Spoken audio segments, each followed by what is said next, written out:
welcome back to the Yours, Mine Away podcast with me, Mark Howard. I actually couldn't be any more excited for today's guest. Angry Ginge, what a legend. I wouldn't say it started well. The first actual match I ever remember of me playing in net, and this is no word of a lie, was a county cup, and we lost 14-1, and I scored 2 in the wrong net. How did you get into being a goalkeeper? Honestly, because I'm a fat bastard. It's all I'm bothered about, the obvious ones. Like, we've had a kid, one of our team get kicked, one of our team gets slapped, and it's like, they're the ones you've got to see. We've had 2 slapped, 1 kicked, and we're only 3 games into the season. The thing is about pro clubs as well is it brings out another side to people. Like, no one would have thought this side of H. One other question that I've been hearing a lot is misfits. Who knows if the price is right, do you know what I mean? Yeah, so how do you clean them? Or do you just use a new pair every game? No, I don't do that, definitely not. I wash them in the shower. What? Yeah. You're taking the piss? No. What a shame from Mark Howard.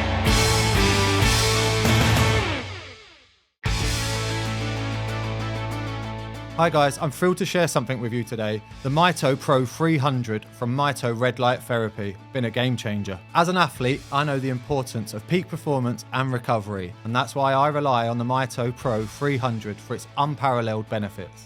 Let's dive in to what makes the Mito Pro 300 remarkable. First off, it's all about power, and this device offers 300 red and near-infrared light benefits. These wavelengths penetrate deep into your cells, helping to jumpstart the natural process of recovery and rejuvenation. But it's not just about the numbers, it's about results. The Mito Pro 300 is designed for maximum efficiency. It emits light evenly and directly onto your body, ensuring every inch benefits from this therapeutic light. You might be thinking, why should I choose the Mito Pro 300? Simple, it's a game changer in the world of light therapy. The award-winning quad wavelength design, updated with remote control technology. Toggle up and down on the timer, reset unit settings, and operate multiple units with the same remote. If you're dealing with the aches and pains of an active lifestyle, or simply someone looking to improve your overall well-being, the Mito Pro 300 is your solution, and it's versatile. Use it for targeted spot treatments or full body therapy sessions. The choice is yours and the benefits are undeniable. Plus it's easy to use. Just plug it in, set your treatment time and relax. There's no steep learning curve, no complications. With the Mito Pro 300, you're not just investing in a device. You're investing in your health, your well-being and your performance. Don't wait. Discover the incredible benefits of the Mito Pro 300 for yourself. Visit mitoredlight.com and take the first step towards a better you. Hit the link in the description below. Now let's dive back into this episode.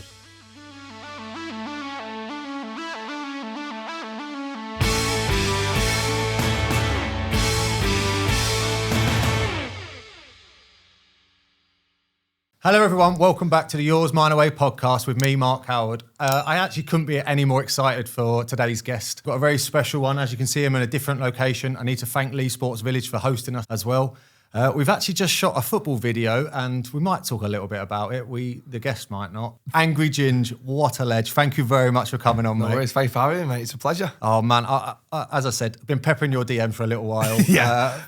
Probably a bit annoying, but yeah, buzzing to have you on. Oh, thank you for having me, mate. It's a pleasure. And yeah, it's been talking about this for months, haven't we? So we finally managed to get it done. Yeah, obviously you've got some great goalkeeping pedigree behind yourself. Yeah, you said it. We've done a little bit of filming today. We've done Goalie Wars. Make sure you check that out on the channel. I want to start a little bit with why goalkeeping. How did you get into being a goalkeeper? Honestly, because I was a fat bastard. No, so I started my footballing career as a striker. Then moved into right back, and then our goalkeeper used to just continuously skip training, and our manager weren't happy with it. So he went, right, okay, anyone volunteer to go in goal? I went, right, okay, I will, being the fat kid. Stuck in goal, and then, yeah, I wouldn't say it started well. The first actual match I ever remember of me playing in net, and this is no word of a lie, was a county cup, which is, for grassroots, probably the hardest thing you can be put in. And we lost 14-1. And I scored 2 in the wrong net. I was just trying to do the maths then. 14-1 didn't make sense. I remember one of them, they swung a corner in, and I was obviously I think this must have been under 14s, 15s. The corner's come in, and obviously with me only just really getting in net, I've gone to slap it, and I've slapped it into my own net. Oh, wow. And I've just heard one of their goalkeepers go, their keeper's shit. That's not a great start. No, it's not. But you never had training up until that point. It was just kind of, you just chucked yourself around just a little went in bit. net at primary, stuff like that. Every now and then went in net, and then But growing up, I always goalkeepers were my Ronaldos. So like Van der Sar, David De Gea. Schmeichel I didn't really get to see, but Tim Howard's another one that's quite under the radar. He played a lot of games for Man U as well. He did. I've actually got some quick fire questions here about Manchester United. Obviously, you being a tiny fan. Yeah. This is just a little. So more Manchester United themed goalkeeper questions, but best Manchester United goalkeeper kit. Goalkeeper kit. You actually mentioned one earlier to me as well. Ooh, I did. Yeah, the current one this season's nice, but I think the one that I remember buying as a kid was the Van der Sar yellow and black stripes. Champions League winning kit as well. It was unbelievable, unreal. Oh, class. Right, your favourite ever goalkeeper then, you alluded to. Favourite ever goalkeeper, David De Gea. Hands down. Yeah. Hands down, he's just... I think he's still one of the best goalkeepers in the world right now. I think because he's gone to the Serie A, I'll get overlooked. But yeah, I was always against getting rid of him. I still think he's the best goalkeeper at the time, the best goalkeeper in the world. Obviously, there's games bit you can improve on, but he was just, there's no one like him. What do you think happened to him at the end of his Man United career? Forced out. Just forced out. Forced out. I mean, I think the story was he went on holiday with a contract, he came back and it weren't there anymore. So, a club legend, never got a testimonial, never got a real goodbye to fans to say goodbye to him after everything he'd done. He's been our best player for 7 out of the 10 years or whatever, however long he's there. Most clean sheets for the club now. Crazy. And he's just disrespected. Yeah. And then obviously he's had a year out of football. He's gone back to Fiorentina now and he's playing again and he's performing unbelievably. Yeah. The worst thing is he saved more penalties for Fiorentina than he did at United. His whole career, isn't he? I saw that. I can't believe it. Right, a couple of one or the other. Right, so Anana or De Gea? De Gea. Yep. Foster or Heaton? Maybe a little bit before your time, both. I'm going to go Tom Heaton for the save he did against Zlatan. Yeah, nice. That was unreal. Yeah. Sorry, Fazza. Barthez or Howard? Howard. Yeah. That's just a generational thing as well. well. Yeah, definitely. And then the toughest one is Van der Sar or Schmeichel? I'd go Van der Sar because he's the one I idolised growing up. But, I mean, the clips I've seen of Schmeichel, I think the closest you're probably ever going to get to that at today's age was probably De Gea. Yeah. Just so acrobatic. Yeah, he's saving things you'd never expect him to save. I'm Van der Sar biased. Yeah, massively. He's unreal. Because the way that he kept goal, he did everything well, didn't he? There was nothing... I don't ever remember him making vital mistakes that cost goals. Or continuous errors. Yeah, or like if he made a mistake, the next game he'd still be a 7 out of 10, 8 out of 10 again. And he just never... And he never had that one thing that you could like pick on. Like De Gea, he had his distribution constantly getting criticised. Van der Sar, he was just all round unbelievable. All round, yeah. The way he read the game, so calm as well. And he looked beautiful as well. Yeah, he did. He looked amazing. Right, last question about goalkeeping. Right, it's the last minute of a game. Yep. You can save a penalty to win the game, or you can go up and score a goal. What one are you going to choose? Save the penalty. You're saving a penalty? Saving the proper goalie, you. Oh, yeah, on all day, every day. I'm a sellout. And I'm going to be honest, and hands down when I say this, I've never lost a penalty shootout. Yeah. And you've scored every penalty you've ever taken as well, apparently. Yeah, well, not anymore. What do you mean? No idea. No, but yeah, we had a semi-final in the just Sunday league, and we had a penalty shootout, and the weirdest thing happened to me. I went to bed that night knowing it was going to go to penalties, right? And weirdly enough, we scored in the last 10 seconds of the game to take it to pens. And we've gone to this penalty shootout. And the night before, I remember the team were playing. They had some big fat lad in the middle, right? And just in my head, I'm laying there in bed. And honestly, it's true. In my head, I was going, if he's taking a penalty, he's going right down the middle. Do you know when you know he just hits it just right down hit the it middle? And just hope for best. Right.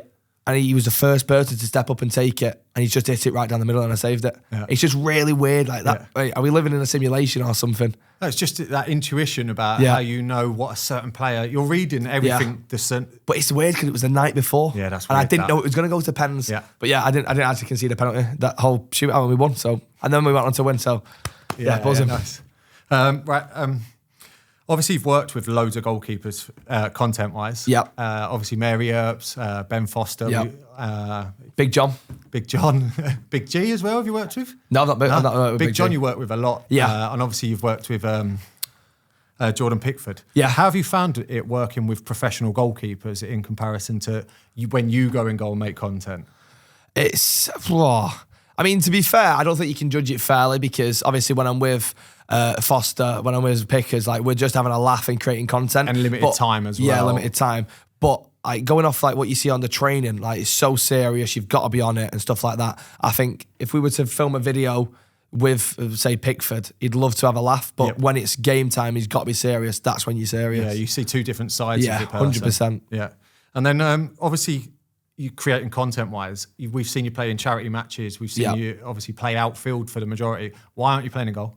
Without sounding like a dickhead, it would probably be a bit unfair. Yeah. But then again, we've had charity matches where I've turned up and they've got like actual goalkeeper content creators in that, and you're thinking, like, you need to balance the books right, because people aren't here to see 1-0, 2-1. They want to see 8-6. They want to see 9-7. Do you know what I mean? They want goals. Exactly. They want to see Car Dragon in goal. They want to see Danny Aaron score. They want to see me score, Pundit score, everyone like that. And when you put a good person in there that you know is going to know that 80% of goalkeeping is the basics in it, and you just got to do them well. So once you have a goalkeeper that can do the basics, then it's just not going to be a fun charity match. So you need to balance it and put someone shit in that so you get the laugh. Right, a little bit on Yanited. Obviously, you're now managing your own team, grassroots football, under 18 football. Yeah. Why? I've always wanted to coach. Always wanted to coach. And obviously, I've played the level they're playing at, so I understand exactly what to expect, how it goes, and just more to give the kids opportunities that not necessarily me, because I was never going to be good enough, but other kids I've played with or played against to get an opportunity at a trial, maybe go and play semi-pro for the rest of their lives, just stuff like that. Because I'm not just saying this, but in the league as a whole, there are some great players in there, and I want them to get the eyes on them that, you know, a scout would turn up at a game and offer them a trial, even if it's a 1 week. Maybe they're not successful, but they've gained the experience from a trial to make him a better player. And then next time they get a next trial or so on. I just want to give the kids and the lads an opportunity that obviously me growing up and the kids I played with never got. Yeah, that's incredible that you're doing that to give something back. Yeah. How have you managed to control those kids that are playing, and obviously being on YouTube and being in videos? Surely the ego starts to run away of themselves if they score a good goal. And no, not a chance. I'd never. Listen, I said I was very blunt with them, because obviously we did trials. We had loads of people turn up, and I said, basically, if you think you're going to be too good for this team, and maybe you are unbelievable, that's where we want the trials to come in, right? But if you start taking for granted the opportunity you're being given, then just like that, I can get someone else in here who's going to work 10 times harder, because there's loads of people that want to play for this team. And it's just always about keeping them grounded and letting them know that, yeah, you good, we're playing good football, we're doing well, but on the flip side, it's football, anything can happen, and you can always lose or have a bad game. Huge shout out to Forged Irish Stout for being part of this podcast. Listen to that beauty. An unbelievably smooth, creamy stout by Conor McGregor, the UFC legend. Not here to take part, but here to take over. Forged Irish Stout is on a mission to become the biggest Irish stout. Conor McGregor has taken over the whiskey game. Now he's about to take over the stout game. Me and my guests will be enjoying a few cans in the next few episodes. If you fancy checking it out too, make sure you hit the description below and find out where you can get Forged Irish Stout.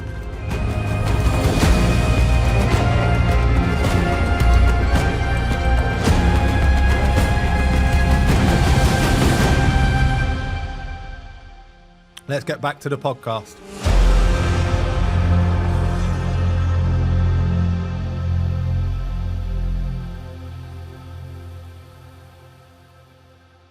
We spoke slightly about it off air, but have you taken any coaching badges? Obviously, you've done a few first aid courses and stuff like that to make sure. Playmaker, first aid, a DBS check, and there is one more, I think, safeguarding. Safeguarding as well. You have to do all them. Obviously, is it something that you're going to try and pursue a bit more and more? Obviously, you're going to take them as far as you can. Yeah. But have you got dreams of trying to manage? I would love to manage. I would, 100%. But then, obviously, at the minute, I've got more commitments to my content, and I'd never forget where I started, so I'd always back that. But then if I can intervene the content with it, then who knows where it can go. Maybe I'll get the United job one day. I think you're the first manager I've ever seen to wear a suit and football boots, so it's the most mental look. It's got to be done, though. It's got to be done. Why? Because it's even in some of the videos, the lads are pinging a ball to me. I'm just killing it dead. I've seen I a can't few do that of them, with trainers on, can I? I've got to set the standard. And like you said off air before, do as I say, not as I do, because sometimes I have a rotter. Yeah, you do, yeah. We saw that today, actually. Oh. Did we? What about the referees? Obviously, the standard of refereeing, you've told us about a red card that you got. Yeah. I need to be careful what I say here, because there's a new rule that you can't speak about officials online. The level of refereeing is a bit like what you expect at grassroots. You're not going to get every decision. There's going to be hiccups. There's going to be really bad calls. I think the hardest one you've got to deal with is offsides, because I think in the second game of the season, I've watched this ball come across. It's beautiful. Striker's timed it to perfection. He's dinked the goalkeeper. I'm talking one of the unbelievable goals. He's ruled out for offside, and he's about 5 yards on. And it's like, yeah, you can have a goal, but obviously as a ref myself, I understand how hard it is. But it's like when it's an obvious decision, they're the ones you got. That's all I'm bothered about, the obvious ones. Like we've had a kid, one of our team get kicked, one of our team gets slapped, and it's like they're the ones you've got to see. You just want to look after the kids exactly, as well. Exactly. I don't want kids on my team getting kicked and getting slapped every game. We've had 2 slapped, 1 kicked, and we're only 3 games into the season. Yeah. Do you quite enjoy the banter that you can have with a referee to show how much the human side of them? Yeah, exactly. Because even when I'm on the pitch, like when I used to referee, I'm always having banter. So it's like there's this one kid once who was having an absolute rotter of a game or something, and he's just constantly moaning at me all game, and I've gone, honestly, if you stop moaning, actually focus, you might be able to play a pass. And he said something along the line, and if you weren't a shit ref, we might get some decisions. Obviously, I had one as well the other day. I played last Saturday, and it's like I'm telling this rest of ref, I'm in that. I'm telling him, it's your job to get the decisions right. He goes, it's your job to keep him out. We're 4-0 down, so he's not wrong. Yeah, he's bang on. Do you know what I mean? But then he calls me a dick and then calls me over and says, right, stop now. I'm like, well, which one is it? Yeah, are you going to have the banter with me, or can you you not handle it? Yeah. So if you're going to have banter, you got to choose. Surely there's a video for you to make of you refereeing a charity match. Yeah, 100%. And another content I think idea that's I got, what we all I did wanna say, see. yeah, I did say off air as well, I would love to start reffing Sunday League, but with a GoPro on. Yeah. I think I'm going to start doing that. Yeah, that would be unbelievable content. If you ever need a goalie coach or a goalkeeper to come down to training, I'm more than happy to come down for a night or 2. Right, okay. See if we can do some stuff with your How much are goalies. you charging? Fuck, I'll do it for free for you, mate. Oh, fuck. Shake on that. There we go. Yeah, especially after today. You let me. Well, we don't talk about that. Yeah, don't talk about that. I know you can't talk about it a load, but I want to talk a little bit about Girth and Turf. Yep. I thought that your statement that you put out, so we're filming this on I don't know what the date is, but the day after you put your statement out, Yep. I thought the way that you handled it and the way you spoke about the situation was unbelievable. I know you probably did have someone telling you what you can and can't say, but I thought that the authenticity of what you were saying was amazing. Just got to be honest. And I don't know where it lies. Hopefully we can crack on and hopefully take it to where we were and just play clubs, have banter and just enjoy it. Yeah, that's obviously the whole premise of the Ultimate Team is that you just want to get a load of celebrities together, in effect, and enjoy what you're doing. Yeah, it's just, and the thing is about pro clubs as well is it brings out another side to people. Like no one would have thought this side of H would have been so funny, do you know what I mean? And like everyone knows now H is hilarious, and then when me and him are going at each other's mum, everyone in the team knows it's banter, and we love it. And then when Chaz's mum walks in telling him he needs to shut up, like, I'll get to bed now, Chaz, and stuff like that. And it's just I just love the banter. I think you've almost changed that form of content by doing Girth and Turf like that. I've actually had people say they actually role play when they play pro clubs now, like off cam, like just normal kids playing pro clubs, and they're saying, get in my office and stuff like that, which is mad, to be fair. Yeah, it's amazing that you've set that standard though, and obviously you've made it so much more, not accessible, but you've made it more enjoyable for everyone to either view or play it in that same situation. Yeah. So the thing is, the pro clubs as well, it had been almost either not focused on or neglected. Like the game mode, it was like bit shit. So if we added the element of role play to it, mix it up a little bit, and then this year there's had loads of stuff done to it, and then it's revitalised it. How angry and committed do you get while you're playing? What, clubs? Yeah. Oh, it depends. Sometimes you just, you know, like if I've missed a one-on-one, I'm going to be fucking fuming. Obviously, I've missed. But then if H is having a go at me, you know, you play to it just to entertain everyone watching. But it's like when we're in a playoff game and we're not focusing and we're just that's what really gets to me. It's the big games that matters when we're losing. That's what. And we did a tournament and we've not done one yet, but we did a tournament and it was toxic. Yeah. Like we were just going at each other's throats, and that's what people love, to be fair. Until you're off your game when you get a nosebleed. Yeah, I got a nosebleed the other night. Yeah. I know you did. It proper put you off as well. Yeah, it did. Tissue up my nose whilst I'm playing. I was like, oh mate. It looked. And I did say then I'll score the winner, and I scored the winner. You did, yeah. Obviously, you're doing a whole variety of content as well. Yeah. So your Reacts video is probably what sends you more viral, especially with the way that other people commentate on the way that you now react to videos. They must be really enjoyable to shoot. But the Reacts, this is the thing. They're not actually. I don't react to anything. It's just it's just me on stream, like watching TikTok for an hour or putting a video and watching it, and then people clip it up and put it on TikTok, and then that's the clip. But I don't actually film any reacts or anything. Fair enough. Yeah, but it's free publicity. It's free publicity. That's the thing. It gets everyone. It gets it about. But it's just I like the way that you're so authentic to yourself and that you, just you and there is no media training there. It's just you are what you are. The way I look at it is like footballers. So, you're so media trained, when you go into an interview, you've got to be switched on what you say and stuff like that. Whereas it's like, obviously, playing a game and pro clubs are different. But if I've had a bad game at pro clubs and I'll pretend to do a little interview, I'll go, yeah, I was shit. Right, but you can't come out after you've conceded a rotter going, yeah, I was shit at the end of the day. On to the next game, it is what it is. Oh, you can try, but it's normally just the hands up, I apologise, I'll do better next week. But it's like the difference is like we can see the true side of people and get to know them, whereas footballers are so media trained and it's like a robot sometimes. Do you think that's, obviously you're burst onto the scene, it's only been a short period, you're only 22 years of age, do you reckon that that's helped as well because you are part of the new audience, you're the new demographic yourself? So you're fully invested in what you're doing because you've grown up loving that anyway.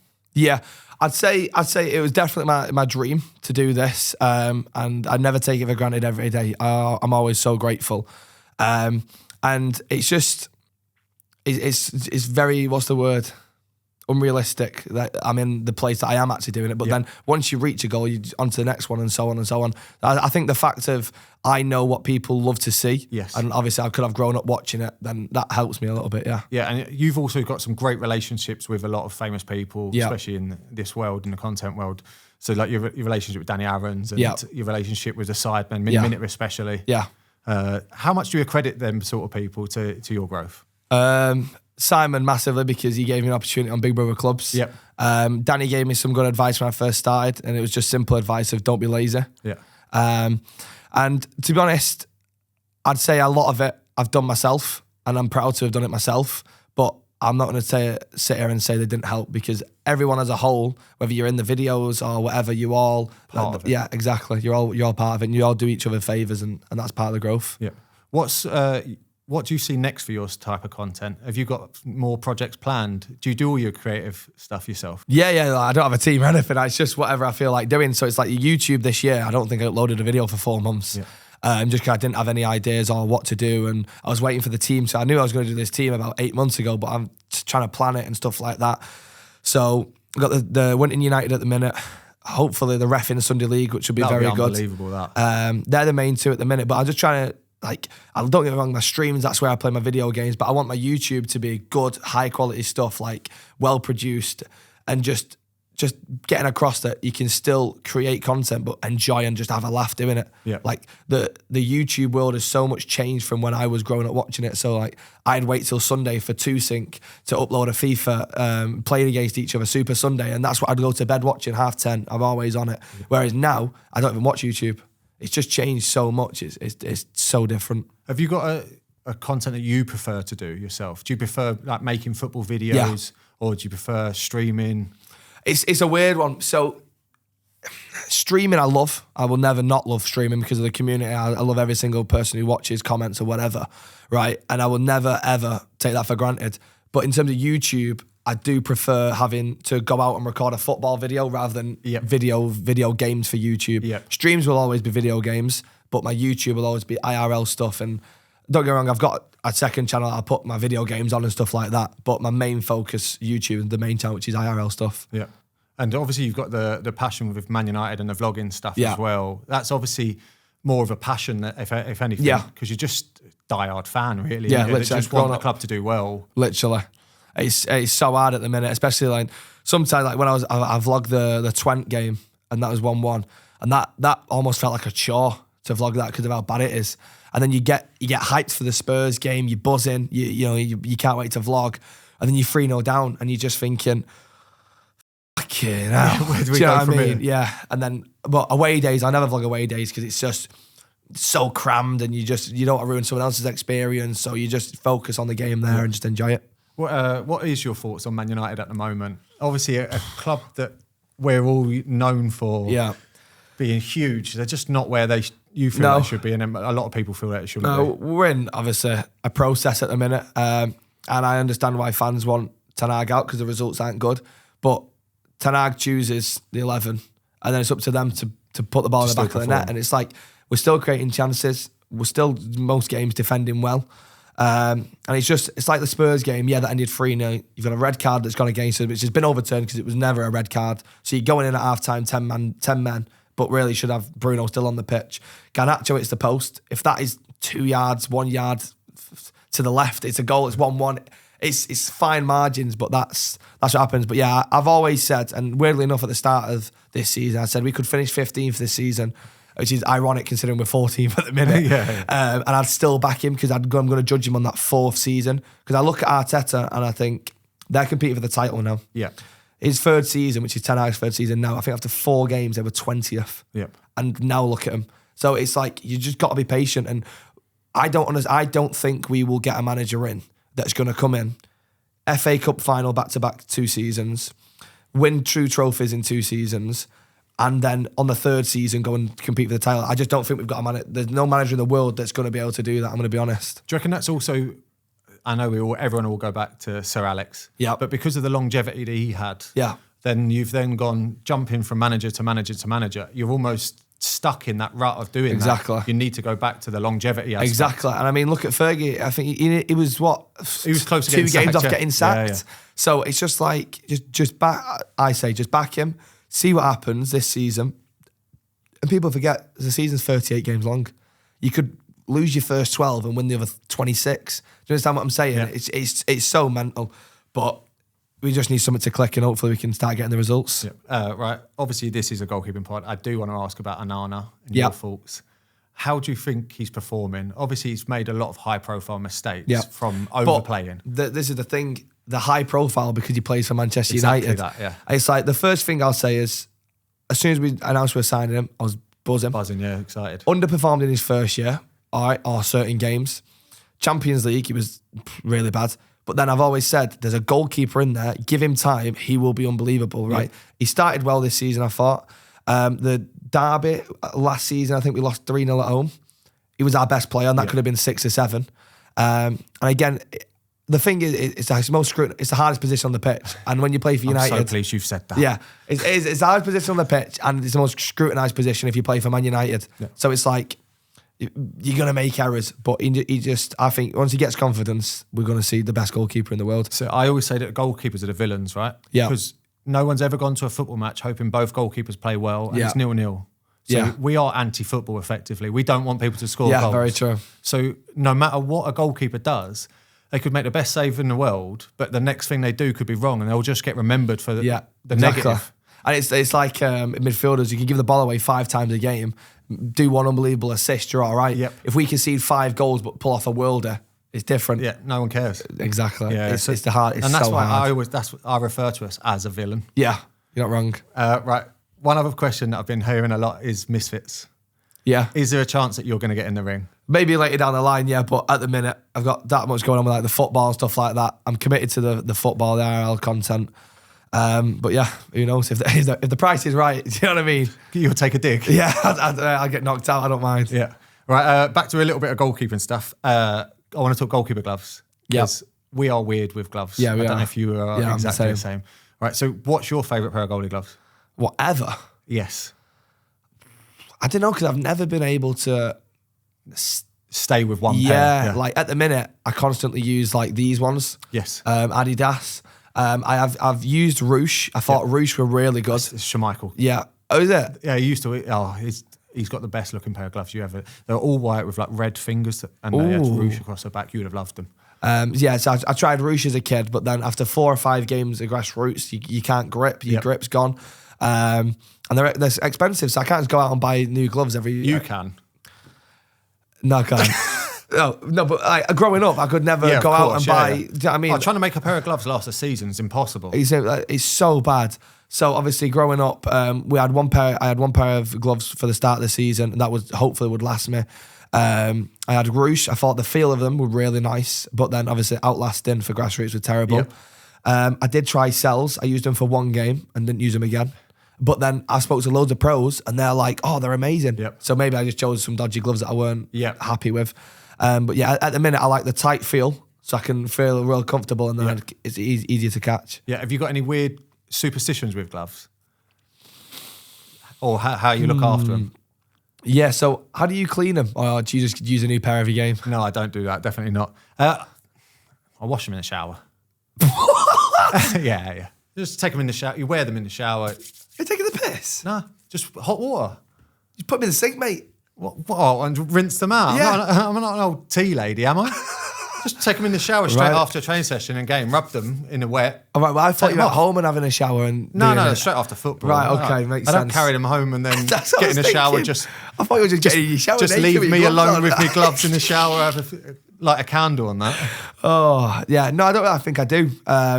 But one thing I do hate is when they all come in the plastic. You've got to take it off. That's one thing I make sure I've got all the plastic off before I use them. I'm exactly the same. Most gloves now come with that coating on, but I'll sit there for ages. Yeah, just taking it off. Picking away. And then if your gloves are absolutely fucked and you've got to do it quick, it's agitating me in the game. It's really bad in the game when you're like in the game biting them. biting it Everyone off. does it. Every goalkeeper. If their gloves come with a plastic, will be part of a game that you'll see them biting their own glove. It's 100%. 100%. What size gloves are you? 11, I believe. 11 or 10. That's big hands, that. Do you reckon? What size are you? 11, yeah. Yeah, okay, fair. You've got long fingers, so. Obviously, you said that you don't have a preference, really. It's just what you could get your hands on. Yeah. See, growing up, did you find any comfort in, look, I always say, and Aaron Ramsdale was the biggest one that would advise this, but look the part, play the part. So if you had a good pair of gloves on, you'd always feel like you're going to play a bit better. Yeah, but so as a kid when I was playing grassroots, I used to always go for like bright colours. Yes. All the time. And then once that first game, when you've got your new gloves on, you feel, I'm up for it. But then if you have a rotter that game, for the next game, you just back to just normal gloves. But if you have that first initial good game with your new gloves, you're like, yeah, I'm up for it. Yeah, class. Right, my question I normally finish on, right, is what does the Goalkeepers Union mean to you? Yep. What's your interpretation of the Goalkeepers Union? You stick by each other. Right, and obviously the thing is, in my opinion, if you don't play in that, you don't know what you're talking about. Because the amount of times I hear pundits say, "Oh, he should be saving that, he should be catching that," and they're obviously so wrong, right? But that's where the goalkeeper union, you got to stick up for each other, you got to back each other, and if anyone makes a mistake, yeah, they make a mistake, but don't openly admit they've made a terrible mistake. Go, oh yeah, but it's a tough one, and then when you're in person, you're like, yeah, f***ing shit, mate. That's always the thing with a goalkeeper. We've all got each other's back. Yeah. Obviously, we all make mistakes, and that's just the nature of the job. So it's just having that understanding of the position for each other. Most no outfield players understand that. I honest to God, it's like one of the most annoying things is when an outfield shout at keepers. Oh my God, How this annoying happens is that? all the time. I had this the other week in training. Yeah. So then Dan Scar, one of our defenders, did it in training, and so I just really loudly shouted, "What?" Right? Yeah, okay. So he's just burst out laughing. So for the rest of the session, I've then shouted, defender, get the ball. Yeah, defender. nice. Give it back to him. It ruined training in the end because all I kept on wanting to shout at him was defender, yeah. Yeah, it's the most irritating thing going. I went on a night out with him the other night and I called him defender for the night out. It really got to me that he'd called me keepers. Yeah. Yeah, No, it's not my name. I feel the pain as well. And you've got to bollock him. I'll shout fucking keepers, not you. I know my own name. Exactly. Let me shout. Exactly. How's the new house as well, by the way? Yeah, it's good. I've finally got a shower and a nice. door handle. Yes. So it's the little things in life. But yeah, I know I'm loving it and I'm just trying to sort it all out, but it's not easy.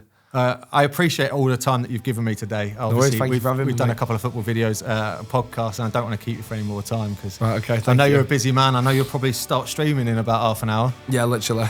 Yeah, good. Literally. Thank you very much, Ginge, No worries, for coming on, mate. Thank you for having me, mate. Thank you. Absolutely unreal. This has been the Yours, Mine, Away podcast with me, Mark Howard. Angry Ginge, everyone. Unbelievable. Thank you.